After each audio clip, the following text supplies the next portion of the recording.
மனைவி என்ற கர்வத்தில் காரின் முன்னிருக்கையில் ஹிலாரி உட்கார்ந்திருக்கிறார். பெட்ரோல் பங்கில் வேலை பார்க்கிற ஊழியர் காரை விட்டு கவனிக்கிறான். ஹிலாரி கண்ணாடியை தட்டினான். பெட்ரோல் பங்கில் வேலை பார்க்கிறார். அமெரிக்கத்தில் இருக்க மனைவி கவுன்சிலர் கொண்டாட்டிய கண்ணாடி தட்டாலே கதை கழுத்து விட்டதுங்க. கண்ணாடி இறக்கிட்டு கேட்டான், கவ்வாரி ஹிலாரி. அவர் சொன்ன ஐயாம் பாய் நல்லா இருக்கேன். அவன் கேட்டா நவாரி அலெக்சாண்டர், நீ எப்படி இருக்க அலெக்சாண்டர்? நல்லா இருக்கேன். பெட்ரோல் நிரப்பப்பட்டு கார் புறப்பட்டு விட்டது. அமெரிக்க அதிபர் பின் சீட்ல உட்கார்ந்து இருந்தவன் ஹிலாரி. எந்த அமெரிக்க அதிபர்? அரண்மனைகளின் சொர்க்கம் என்று சொல்லக்கூடிய ஆப்கானிஸ்தானத்தின் மீது ஆதிபத்தியம் செலுத்திக் கொண்டிருக்கிற அமெரிக்க ஏகாதிபத்தியம். ஆபத்தான ஆயுதங்கள் எங்கள் உரைக்களத்தில் இல்லை. அல்லாஹ்வின் மீது ஆணை, அல்லாஹ்வின் மீது ஆணை என்று அண்டம் கேட்க சொன்ன பொழுது கூட யூகிர்டிஸ் நதிக்கரையில் நாகரிகம் வளர்த்த பாக்தாத்தை, ஈராக்கை சூறையாடி அந்த மாவீரன் சத்தாம் ஹுசேனை சுட்டுக் கொண்ட அமெரிக்க ஏகாதிபத்தியம். எந்த அமெரிக்க ஏகாதிபத்தியம்? பாலனாக எழுந்து நின்ற இரட்டை கோபுரத்தை ஒரு செப்டம்பர் 11 தகர்த்து அமெரிக்காவுக்கு அழிவு வரும் என்று சொல்லி ஜாதகம் கிடைத்தானே. சர்வதேச மத பயங்கரவாதி என்று உலகத்தை அச்சத்தின் மடியில் வெட்டி வைத்திருந்த ஒசாமா பின் லேடனை அவருடைய காட்டுக்குள் வைத்தே சுட்டுக் கொன்று பழிதீர்த்துக் கொள்ள அமெரிக்க ஏகாதிபத்தியம். உலகத்தில் எந்த தேசிய இனத்துடைய சுதந்திர உரிமையும் ஒத்துக்கொள்ளாத அறிவுலகம் என்று பேசப்படுகிற அமெரிக்க ஏகாதிபத்தியத்துடைய அதிபர் காரின் பின்னிருக்கை உட்கார்ந்து கொண்டு ஹிலாரி என்று கேட்டான். ஹிலாரி பெட்ரோல் பங்கில் வேலை பார்க்கிறது 3 பேர் சொல்லி ஒருவர் கூப்பிட்டான். உன்னோட நலம் விசாரித்தான். நீ அவனுக்கு குடிந்து பதில் சொன்னாய். அவனை தெரியுமா ஹிலாரி கேட்டான். ஹிலாரி சொன்னாள், தெரியுமாவா? அவன் என் வகுப்பு தோழன், என்னோடு படித்தவன், நன்றாக பழகினான், பாசம் காட்டினான், காலம் போட்ட கோலம் கடவுள் எழுதிய திருவிளையாடல்.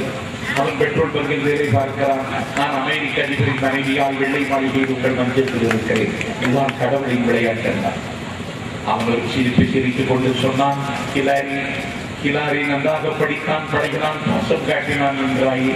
உங்கள் பழக்கம் காதலாகி கல்யாணத்தில் முடிந்திருந்தால் உன் கதை இன்றைக்கு என்ன இருக்கும் என்று கேட்டான்.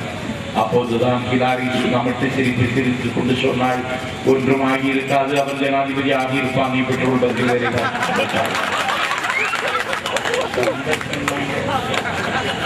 நம்ம சரி, இந்த நாய்களுக்கு பின்னால நம்ம இப்பெல்லாம் சந்தர்ப்பம் வருது.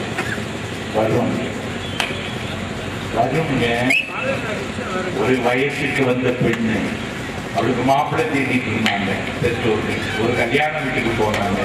கல்யாண வீட்டுக்கு போனா அந்த மாப்பிள்ளையை பார்த்துட்டாங்க. ஒரு மாப்பிள்ளை அழகா இருந்தான். இவனையே சொல்லி பேசி முடிச்சுட்டாங்க. அந்த கல்யாண மண்டபத்தை புக் பண்ணிட்டு வந்துட்டாங்க. நல்ல வைகாசி, நல்ல ஒரு முகூர்த்த நாள்ல கல்யாணம். மாப்பிள்ளை தேடிட்டே இருக்கவே தேடின மூலிகை காரணம் சிக்கல் மாதிரி கல்யாண வீட்டிலேயே அந்த மாப்பிள்ளைய தப்பிய பார்த்தோம். போய் பேசி முடிச்ச அந்த கல்யாண மண்டபத்தை புக் பண்ணிட்டு வந்துட்டோம்னு மகிழ்ச்சி சொல்றாங்க.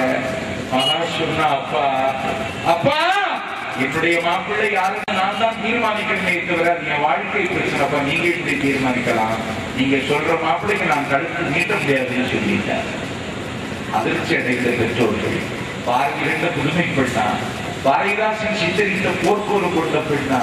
என் மகா இப்படி சொல்றாரு, சரி அவ சொல்ற மாப்பிள்ளையோட கல்யாணம் பண்ணி வச்சுக்கலாம். மாப்பிள்ளை தேடுகிற படம் நமக்கு வேலை இல்லை, சரி அப்பாவும் அம்மாவும் ஒதுக்கிடுறாங்க. அவளுக்கு லட்சியம் என்னன்னா, ஊர்ல எவன் பெரியவனும் அவனை கல்யாணம் செய்து கொடுக்கணும்னு நினைச்சான். ஊர்ல யாரு பெரியவன்? ராஜா தான். ராஜாவைத்தான் கல்யாணம் செய்து கொள்ளு நினைச்சா. ராஜா வரலாம், பட்டண பிரவேசம், கோட்டை, புத்தகம், கொடிமரம், ஆணை, சேனை, ஆள், அம்பு, ரத கரு, தொடர்க பதாதிகள், புடைசூழ மன்னன் வருகிறான். மன்னனைத்தான் கல்யாணம் செய்து கொள்ளணும்னு நினைச்சு அற்புதமா ஆடை அணிகள் எல்லாம் அணிந்து கொண்டு அப்படி இல்லைன்னு வர்றா. மன்னனை பார்த்தா, மன்னன் என்னை பார்த்தால் என்னை மனைவியாக ஏற்றுக்கொள்வான் என்ற மயக்கத்துல வர்றா. மன்னன் எதிரில் பிள்ளையார் சொல்லுக்கு இன்னைக்கு பிள்ளையார ஊர்வலமா கொண்டு வராங்க. பிள்ளையார பத்திர மன்னன் தேர்வை தெரிஞ்சு பிள்ளையார தோப்பு கர்மம் போட்டு விழுந்து வணங்கிட்டான். அவன் நினைச்சா ஊர்ல ராஜான்னு நினைச்சேன்.